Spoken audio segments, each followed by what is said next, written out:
Digital and analogue communication के playlist में आज हम देख रहे हैं ट्रांसमिशन मीडियम का पार्ट 3।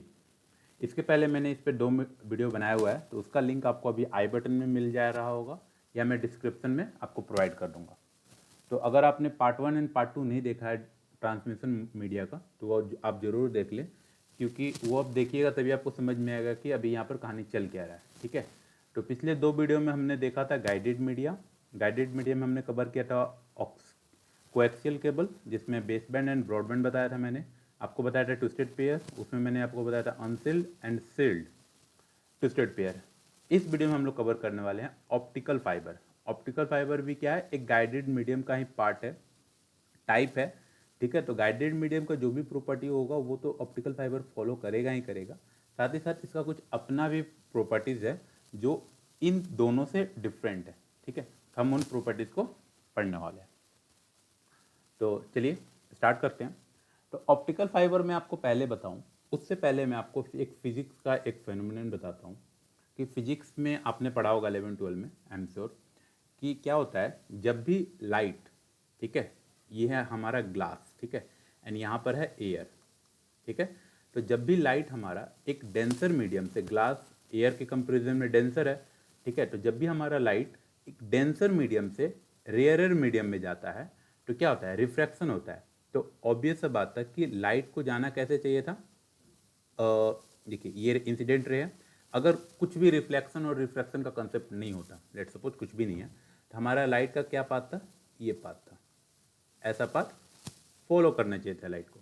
लेकिन ऐसा होता नहीं है, क्योंकि लाइट क्या जाता है, जब भी एक मीडियम से दूसरे मीडियम में जाता है तो वो either bends towards the normal या अवे फ्रॉम नॉर्मल, डिपेंड करता है कि वो जिस मीडियम में जा रहा है, वो मीडियम जिस मीडियम से आ रहा है लाइट, उस मीडियम के कंपैरिजन में डेंसर है या रेयरर है।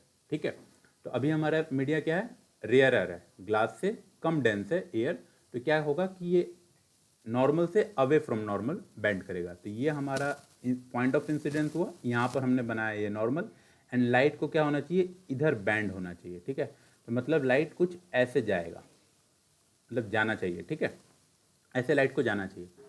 ठीक है, ये तो हो गया एक बात, जो कि रिफ्रैक्शन होता है, रिफ्रैक्शन होता है, एंड रिफ्लेक्शन और रिफ्रैक्शन दो चीज़ें होती है ना, यहाँ पर हम लोग रिफ्रैक्शन की बात कर रहे हैं, रिफ्लेक्शन की नहीं। ठीक है, ये तो हो गया एक बात। अभी क्या होता है कि ये जो आप, एक होता है इंसिडेंट एंगल, आपको पता है कि इंसिडेंट एंगल क्या होता है, angle between incident ray and the normal. Normal और इंसिडेंट रे के बीच में जो एंगल होता है उसको बोलते हैं इंसिडेंट एंगल।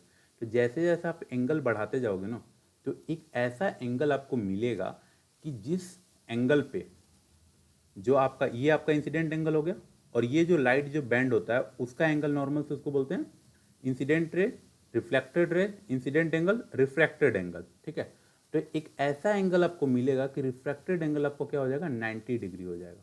ठीक है, ये सीधा क्या होगा, नॉर्मल से परपेंडिकुलर, मतलब लाइट को इधर ना जाकर, ऐसे ना जाकर, जैसे जैसे आप इंसिडेंट एंगल बढ़ाते जाइएगा लाइट ऐसे बैंड करते जाएगा, और एक एंगल आपको ऐसा मिलेगा कि लाइट आपको सीधा ऐसे चला जाएगा।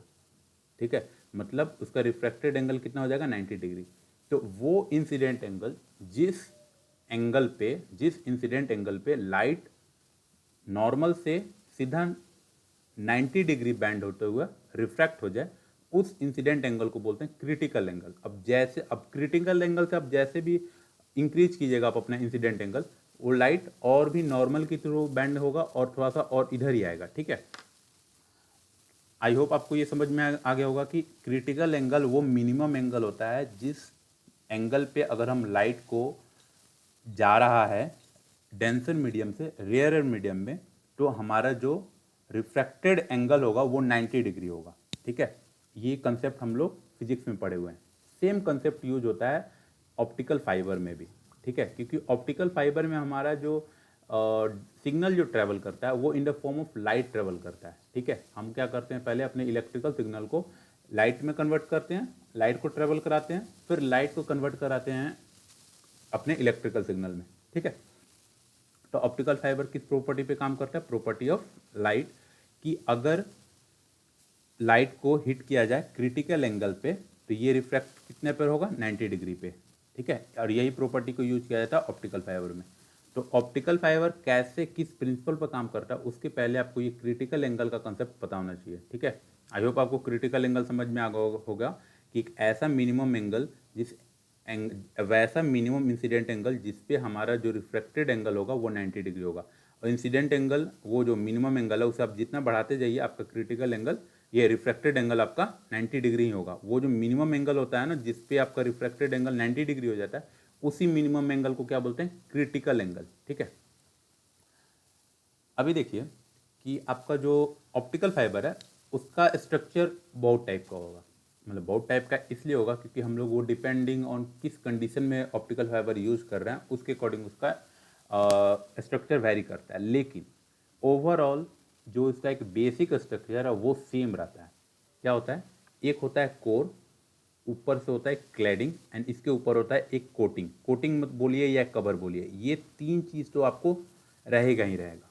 ठीक है, अगर आप बेसिक सा एकदम मतलब साधारण सा एकदम बहुत लो क्वालिटी का अगर ऑप्टिकल फाइबर खरीदते हैं तो आपको तीन चीज़ तो रहेगा ही रहेगा, एक कोर रहेगा, एक क्लैडिंग रहेगा और एक आपका कवर रहेगा। ठीक है, उसके अलावा भी आपको कुछ एक और कवर प्रोवाइड किया जाता है जैसे स्ट्रेंथिंग मेंबर या आउटर जैकेट। ये सब इसलिए प्रोवाइड किया जाता है कि हो सकता है कि वो ऑप्टिकल फाइबर वैसे जगह पे यूज हो रहा है, जैसे आप समुद्र के नीचे अगर आप बिछा रहे हो, ठीक है, तो आप बस ये तीन लेयर से आप समुद्र के नीचे आप ऑप्टिकल फाइबर नहीं यूज कर सकते क्योंकि वहाँ पर बहुत ज़्यादा प्रेशर होता है, आपका बहुत जल्दी आपका वायर डैमेज कर जाएगा।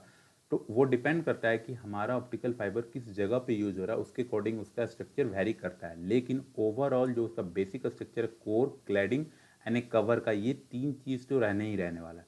तो ये एक उसका डायग्राम है ऑप्टिकल फाइबर का, ये भी एक डायग्राम है। इसमें देखिए क्या हो रहा है, इसमें ये जो ऊपर ब्लू वाला टिप्स दिख रहा है आपको ये आपका कोर है। ठीक है, ये जो ग्रीन वाला दिख रहा है ये आपका क्या है, क्लैडिंग। ठीक है, और ये आपका क्या प्रोवाइड कर रहा है यहाँ पे, ये आउटर जैकेट का काम कर रहा है। इसी बीच में हम लोग ने क्या किया है, एक रॉड लगाया है, किस चीज़ के लिए, स्ट्रेंथ प्रोवाइड करने के लिए। ठीक है, और देखिए ये एक रॉड में जो आउटर जैकेट है इसमें कितने सारे फाइबर है, एक दो बहुत सारे फाइबर यहाँ पर मिले हुए हैं एंड इसको बीच में एक रॉड के अराउंड इसको लपेटा गया है। फिर इसके ऊपर एक और वाटर ब्लॉकिंग बैरियर लगाया गया है जिस ताकि इसके अंदर पानी ना जाए। फिर उसके ऊपर ये क्या है, स्टील की रॉड है। फिर उसके ऊपर ये पॉलीथीन की सीट है। फिर उसके ऊपर ये पॉलीथीन की सीट है, ये स्टील की रॉड है एंड ये भी आपकी स्टील की ही रॉड है। एक स्टील की रॉड, दूसरी स्टील की रॉड, पॉलीस्टीरीन की रॉड। तो इतना सारा ये क्या है, ये सारा प्रोटेक्टिव लेयर है। ठीक है, क्योंकि ये ऑप्टिकल फाइबर आपको कहाँ यूज होगा, समुद्र के अंदर यूज होगा। ठीक है, तो ये सारे चीज़ हमको नहीं पढ़ने हैं, ये सारे जो भी स्ट्रक्चर है, हमको जो बेसिक स्ट्रक्चर है ना ऑप्टिकल फाइबर का वो पढ़ना है, जिसमें आता है कोर, क्लैडिंग एंड एक आउटर एरिया।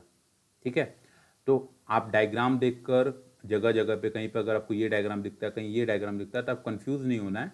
ठीक है, आप बोलिएगा कि सर ने तो बस कोर, क्लैडिंग और कोटिंग पढ़ाया था या आउटर एरिया पढ़ाया था, बस तीन ही बताया था, इसमें तो बहुत सारे लेयर है। वो सारे होते हैं, वो डिपेंड करता है कि ऑप्टिकल फाइबर आप कहाँ यूज करते हैं। हमारे सिलेबस में उतना डिटेल में पढ़ने की जरूरत नहीं है। ठीक है, तो आई होप आपको क्लियर हो गया होगा कि ऑप्टिकल फाइबर का स्ट्रक्चर वैरी कर सकता है, हमें क्या पढ़ना होगा। ठीक है, एंड ऑप्टिकल फाइबर किस प्रिंसिपल पर काम करता है वो भी आपको क्लियर हो गया होगा। अब मैं आपको जो बेसिक जो हमारा सिलेबस में है वो मैं बताता हूँ क्या है, कोर, क्लैडिंग एंड एक आउटर जैकेट। ठीक है, ये साइड से व्यू है एंड अगर आप इसी व्यू को अगर आप फ्रंट से इधर से देखिएगा तो ये ऐसा दिखेगा, ये हमारा कोर हो गया, ये हमारा क्लैडिंग हो गया और ये हमारा आउटर जैकेट हो गया। ये कोर हो गया, ये क्लैडिंग हो गया और ये आउटर जैकेट हो गया। तो देखिए इसमें हम लोग क्या करते हैं ऑप्टिकल फाइबर में, सबसे पहले तो हम लोग क्या करते हैं, हमारे पास होता है इलेक्ट्रिकल सिग्नल्स, उस सिग्नल्स को हम लोग कन्वर्ट करते हैं लाइट में। ठीक है, और लाइट को क्या करते हैं, क्रिटिकल एंगल पे इंसिडेंट कराकर इसमें भेज देते हैं। उसके बाद से अंदर ये जो हमारा कोर होता है ये ग्लास का बना होता है। ठीक है, ग्लास का बना होता है या प्लास्टिक का बना होता है, तो ये हो गया हमारा डेंसर मीडियम। ठीक है, ये हमारा जो क्लैडिंग होता है ये होता है रेयरर मीडियम, इसकी रिफ्लेक्टिव इंडेक्स जो कोर की रिफ्लेक्टिव इंडेक्स होगी उससे कम होता है हमारा क्लैडिंग का रिफ्लेक्टिव इंडेक्स। तो ये हमारा डेंसर मीडियम हो गया, ये हमारा रेयरर मीडियम हो गया। जैसे ही अगर डेंसर मीडियम से रेयरर मीडियम पर अगर हमारा लाइट जाता है एट क्रिटिकल एंगल, तो वो क्या होता है, वो 90 डिग्री पर बैंड होकर फिर से 90 डिग्री पर बैंड हो जाता है। और जैसे जैसे हम क्रिटिकल एंगल इंक्रीज करते जाते हैं वो क्या होता है, डेंसर मीडियम में ही आ जाता है। तो इससे क्या होगा कि हमारा लाइट, हमारा जो सिग्नल है वो denser medium it means glass या जो कोर है उसी में ट्रैवल करते रहेगा, वो उससे बाहर नहीं जाएगा। ठीक है, आपको प्रिंसिपल समझ में आ गया कि ऑप्टिकल फाइबर कैसे काम करता है। आखिर क्यों हम कोर और क्लैडिंग यूज कर रहे हैं? कोर का रिफ्लेक्टिव इंडेक्स ज़्यादा होगा, क्लैडिंग का रिफ्लेक्टिव इंडेक्स कम होगा। कोर में हमारा जो लाइट है वो क्लैडिंग पे ग्रेटर देन क्रिटिकल एंगल पे इंसिडेंट करेगा। ग्रेटर देन क्रिटिकल एंगल पे इंसिडेंट करने से वो क्या होगा कि वो कोर में ही रिफ्रैक्टेड होकर वापस आ जाएगा और हमारा सिग्नल कोर में ही ट्रेवल करते हुए सोर्स से डेस्टिनेशन तक पहुंच जाएगा। ठीक है, आई होप आपको बात क्लियर हो गई होगी। तो कोर ऑप्टिकल फाइबर किससे बना होता है? हाई क्वालिटी ग्लास और प्लास्टिक मटेरियल से बना होता है, क्योंकि हमें रिफ्रैक्शन बहुत ही ज़्यादा अच्छा चाहिए होगा। जितना ज़्यादा हमारा रफ क्वालिटी का होगा ना, रिफ्रैक्शन उतना ख़राब होगा और हमारा क्वालिटी ऑफ सिग्नल्स बहुत ही बेकार हो जाएगा। इसलिए हाई क्वालिटी का वहाँ पर एकदम फाइन ग्लास और प्लास्टिक यूज़ किया जाता है। तो एक एंड से हम लोग क्या भेजते हैं? लाइट भेजते हैं। दूसरे एंड पे क्या होता है? एक लाइट डिटेक्टर होता है। वो क्या करता है? लाइट को कन्वर्ट करता है किसमें? इलेक्ट्रिकल डेटा में, एंड देन हम अपना उसको यूज करते हैं। तो सोर्स एंड पे भी क्या होगा? हमारे पास इलेक्ट्रिकल सिग्नल होंगे। इलेक्ट्रिकल सिग्नल को हम लोग कन्वर्ट कर देंगे लाइट में, एंड लाइट को भेजेंगे ऑप्टिकल फाइबर में। ठीक है, एंड फिर यहाँ पर होगा हमारा लाइट डिटेक्टर, वो हमारा कन्वर्ट कर देगा लाइट को किसमें? इलेक्ट्रिकल सिग्नल में। ठीक है, आई होप आपको समझ में आ गया होगा कैसे काम करता है। कोर को सराउंड कर किया रहता है लेस डेंस ग्लास। ठीक है, ये जो क्लैडिंग जो हमने बोल रहे हैं ये भी क्या होगा? किसी न किसी मटेरियल का तो ही बना होगा ना, लेकिन इसकी जो रिफ्लेक्टिव इंडेक्स या इसकी जो डेंसिटी होगी वो कोर का जो मटेरियल होगा उसकी डेंसिटी से इसका डेंसिटी क्लैडिंग का कम होता है। ठीक है, लेस डेंस ग्लास और प्लास्टिक का ही बना रहेगा, लेकिन इसकी डेंसिटी क्या होगी? कम होगी। Call the cladding. क्लैडिंग का मेन काम क्या है? एक तो आपको रिफ्लेक्टिव इंडेक्स, क्रिटिकल एंगल में जो डेंसर मीडियम का काम होता है वो तो प्रोवाइड करता ही करता है, साथ ही साथ ये ऑप्टिकल फाइबर को हीट से, कोल्ड से, इलेक्ट्रोमैग्नेटिक इंटरफेरेंस से बचाता है। ठीक है, मतलब ऑप्टिकल फाइबर का एज ए प्रोटेक्टिव लेयर काम करता है। ठीक है, ये भी एक डायग्राम है, आप इसमें भी देख सकते हैं। ये कोर है, ये हमारा कोर है। ठीक है, इसमें इसके ऊपर हमने क्लैडिंग कर रखा है, इसके ऊपर एक लूज बफर है और फिर ये आउटर जैकेट है। ठीक है, तो अलग अलग डिफरेंट स्ट्रक्चर है, लेकिन हमको बेसिक स्ट्रक्चर ये पढ़ना है, core, cladding and outer jacket. ठीक है, ऑप्टिकल फाइबर में क्या होता है? हाईएस्ट मोड ऑफ स्पीड मिलता है, हमारा डेटा का स्पीड बहुत ही ज़्यादा स्पीड फास्ट होता है। लार्ज वॉल्यूम ऑफ डेटा को हम ट्रांसफ़र कर सकते हैं क्योंकि इसमें बैंडविड्थ हमें बहुत ज़्यादा मिलता है। अब ऑप्टिकल फाइबर में दो मोड आता है, यूनिडायरेक्शनल और बाई डायरेक्शनल। यूनिडायरेक्शनल का मतलब हुआ कि लेट सपोज ये हमारा ऑप्टिकल फाइबर है, हमारा सिग्नल केवल इस डायरेक्शन से जाएगा। ठीक है, इधर जा रहा है, मतलब इधर से रिवर्स नहीं आ सकता है, इसको बोलते हैं यूनिडायरेक्शनल। ऐसा पॉसिबल नहीं होगा। और एक होता है बाई डायरेक्शनल, मतलब हमारा सिग्नल जा भी रहा है इसी फाइबर में और इसी फाइबर में हमारा सिग्नल आ भी रहा है, इसको बोलते हैं बाई डायरेक्शनल। तो इसी दो डायरेक्शन के बेसिस पे हमारा ऑप्टिकल फाइबर भी दो मोड में ऑपरेट करता है। अगर सिंगल मोड है तो उसमें क्या होगा कि सिंगल सिग्नल, एक ही केवल सिग्नल यूज होगा। ठीक है, वो अब किसी डायरेक्शन में जाए उससे कोई मतलब नहीं है, मतलब सिंगल रे ऑफ लाइट जाएगा। मल्टी मोड में क्या होगा कि मल्टीपल बीम ऑफ लाइट जाएंगे, वो किसी भी डायरेक्शन में जा सकते हैं, इधर भी जा सकते हैं, दो सिग्नल जा सकते हैं। ठीक है, या दो सिग्नल इधर जा रहे हैं, एक सिग्नल इधर आ रहा है, तो मल्टीपल इसमें मल्टी मोड में मल्टीपल रे ऑफ लाइट जाते हैं। ठीक है, अब ये जरूरी नहीं है दो ही जाएंगे, 2 3 4 5 कितना भी जा सकते हो, वो डिपेंड करता है कि उस ऑप्टिकल फाइबर की कैपेसिटी कितनी है। ठीक है, देखिए कोर, क्लैडिंग और जैकेट, तीन चीज़ें हमें पढ़नी है। तो कोर क्या होता है? एक नैरो स्ट्रैंड ऑफ ग्लास होता है, जो ग्लास का हो सकता है या प्लास्टिक का हो सकता है, जिसको हम लोग कोर बोलते हैं। Core is a light transmission area of the fibre. Core में ही हमारा लाइट का ट्रांसमिशन होता है। ठीक है, जितना ज़्यादा कोर का एरिया होगा उतना ज़्यादा हम लाइट ट्रांसमिट कर पाएंगे, और जितना ज़्यादा हम लाइट ट्रांसमिट कर पाएंगे उतना ज़्यादा हम एरिया नहीं, उतना ज़्यादा हम डेटा को भेज पाएंगे। ठीक है, जितना ज़्यादा हमारा कोर का एरिया होगा उतना ज़्यादा हम बीम ऑफ लाइट भेज पाएंगे। ठीक है, और हर एक बीम में हमारा डेटा होगा, तो जितना ज़्यादा बीम ऑफ लाइट हम भेजेंगे उतना ज़्यादा हम डेटा को फ्लो कराएंगे। ठीक है, ये बात हो गया कोर की। क्लैडिंग क्या होता है? ये भी ग्लास और प्लास्टिक का ही बना होता है, लेकिन इसकी रिफ्लेक्टिव इंडेक्स, इसकी डेंसिटी कोर की रिफ्लेक्टिव इंडेक्स या डेंसिटी से कम होगा, तभी तो ये रेयरर मीडियम का काम करेगा, तभी तो क्रिटिकल एंगल पे लाइट इंसिडेंट करेगा और हमारा वो क्रिटिकल एंगल वाला जो फेनोमेनन होता है और हमारा 90 डिग्री से ज़्यादा हमारा बैंड होगा और हमारा लाइट कोर में ही रहेगा। ठीक है, मेन फंक्शनैलिटी ऑफ क्लैडिंग का काम क्या है? लोअर रिफ्लेक्टिव इंडेक्स प्रोवाइड करना।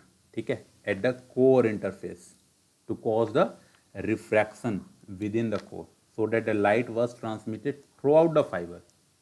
आई होप जो मैंने बोला है वही मैंने वर्ड में भी लिख दिया है, तो आपको समझ में भी आ जाएगा और आप एग्जाम में भी लिख पाओगे। और जैकेट का काम क्या है? ये भी एक प्रोटेक्टिव प्लास्टिक का ही बना होता है और इसका भी काम क्या है? फाइबर को स्ट्रेंथ प्रोवाइड करना, शॉक एब्जॉर्ब करना, एक्स्ट्रा प्रोटेक्शन प्रोवाइड करना। प्रोटेक्शन तो क्लैडिंग प्रोवाइड करता ही करता है, जैकेट भी एक्स्ट्रा प्रोटेक्शन प्रोवाइड करेगा। ठीक है, अभी इसका एडवांटेज क्या है? ग्रेटर बैंडविड्थ, हमें ऑप्टिकल फाइबर में बैंडविड्थ ज़्यादा मिलता है in comparison to copper cable जो हम लोग यूज करते थे ना ट्विस्टेड पेयर और कोएक्सियल केबल में, उसके कंपेरिजन में हमें बैंडविड्थ इसमें ज़्यादा मिलता है। स्पीड जो होती है ऑप्टिकल फाइबर की फास्ट होती है। ठीक है, क्यों फास्ट होती है? क्योंकि इसमें जो सिग्नल ट्रेवल करता है वो in the form of light travel करता है और speed of light fastest in the world है, आपको पता है। ठीक है, तो इसकी वजह से हमारा डेटा भी स्पीड ऑफ लाइट के स्पीड से चलता है, तो हमारा फास्ट, इससे ज़्यादा फास्ट क्या हो सकता है? ऑप्टिकल फाइबर को हम लॉन्ग डिस्टेंस के लिए यूज कर सकते हैं। जब हम कॉपर केबल, ट्विस्टेड पेयर और कोएक्सियल वाला था, उसको उतने लॉन्ग डिस्टेंस के लिए यूज नहीं कर सकते हैं जितना हम ऑप्टिकल फाइबर को यूज कर सकते हैं। ठीक है, जैसे अगर यूएसए से इंडिया तक सिग्नल बिछाना है, मतलब फाइबर या कनेक्शन करना है, तो कैसे करेंगे? कोएक्सियल और ट्विस्टेड पेयर काम नहीं करेगा, वहाँ पर आएगा ऑप्टिकल फाइबर। और जितने भी समुद्र में वायर बिछे हुए ऑप्टिकल फाइबर ही हैं। इंडिया से यूएसए तक बिछा हुआ है। एक साइट है जिस पर आप जाकर पूरे वर्ल्ड का जो भी क्या कहते हैं ऑप्टिकल फाइबर कहाँ कहाँ क्या उसका नेटवर्क है, सब कुछ आप देख सकते हो। वो साइट का मैं लिंक आपको डिस्क्रिप्शन में प्रोवाइड कर दूँगा। बेटर रिलायबिलिटी, ऑप्टिकल फाइबर की रिलायबिलिटी ज़्यादा होती है। क्यों? क्योंकि कॉपर वायर में रेजिस्टेंस हो सकता है, इसमें कोरोजन नहीं होगा, लाइट है और ऊपर से हम प्लास्टिक वगैरह यूज कर रहे हैं। इसमें एन्यूटेशन कम होता है, इसमें सिग्नल का एनर्जी कम लॉस होता है, इलेक्ट्रोमैग्नेटिक इंटरफेरेंस इसमें कम होता है, सब कुछ अच्छा है मतलब। ठीक, थिनर लाइट जो हमारा ऑप्टिकल फाइबर रहता है बहुत पतला होता है। ठीक है, तो इसकी वजह से ये बहुत ज़्यादा प्रेशर बियर कर पाएगा कॉपर के कंपेरिजन में, और बहुत ज़्यादा प्रेशर बियर कर सकता है। इसी वजह से इसको हम समुद्र में, सोचो समुद्र की हाइट इतनी ज़्यादा होती है, उसको हम उसके बॉटम में, बेस में डालते हैं, इसके ऊपर का जितना वाटर है सारे का प्रेशर उस ऑप्टिकल फाइबर पर लगता है, फिर भी वो ऑप्टिकल फाइबर टूटता नहीं है, उसके प्रेशर को बियर कर लेता है। ठीक है, क्योंकि वो बहुत मतलब ऑल्दो मोटा होता है लेकिन उतना नहीं होता है कि उस प्रेशर की वजह से टूट जाएगा। इतना पतला उसको बनाया जाता है कि वो उस प्रेशर को बियर कर जाता है। यही है इसमें डिसएडवांटेज की मेंटेनेंस थोड़ा सा कॉस्टली है इसका, और इंस्टॉलेशन थोड़ा सा डिफिकल्ट है, हाई कॉस्ट है। ऑब्वियस सी बात है, ऑप्टिकल फाइबर बहुत महंगे मिलते हैं, इसको मेंटेनेंस सोचिए। समुद्र में अगर कहीं ऑप्टिकल फाइबर अगर कोई डैमेज हो गया या कोई शार्क ने डैमेज कर दिया या किसी वजह से डैमेज हो गया एनी, उसको रिपेयर करना कितना मुश्किल है। ठीक है, फ्रेजाइल है, फ्रेजाइल इन द सेंस कि आपको ऑप्टिकल फाइबर डैमेज थोड़ा आसानी से हो जाता है। ठीक है, ऑल्दो उतना आसानी से नहीं होता है जितना हम सोच रहे हैं, लेकिन हाँ हो जाता है। अगर ऑप्टिकल फाइबर जैसे आपको क्या है कि ऑप्टिकल फाइबर आपने बिछाया हुआ और यहाँ पर एकदम से बैंड कर दिया ऐसे, मतलब ये ऑप्टिकल फाइबर जा रहा था और इसको ऐसे एकदम ऐसे बैंड कर दिया, तो यहाँ से क्या होगा, लाइट रिफ्लेक्ट नहीं होगा, तो आपका सिग्नल बहुत स्लो आएगा, आपकी स्पीड स्लो आएगी। तो आई होप इस वीडियो में इतना ही।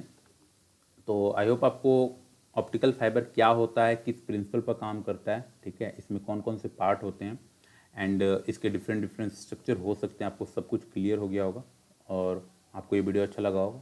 ये वीडियो अगर आपको अच्छा लगा तो इस वीडियो को लाइक करें एंड इस चैनल को भी सब्सक्राइब करें, क्योंकि मैं आपको नेक्स्ट वीडियो में आपको, तो ये गाइडेड मीडियम तो कंप्लीट हो ही गया, अनगाइडेड मीडियम में आपको कवर करने वाला हूँ। तो जैसे मैं उसका वीडियो अपलोड करूँगा उसका नोटिफिकेशन आपको मिल जाएगा। एंड इससे रिलेटेड अगर आपको कोई डाउट है तो आप मुझे कमेंट सेक्शन में पूछिए, मैं आपको डेफिनेटली कोशिश करूँगा कि उसका आंसर दूँ। Thank you for watching.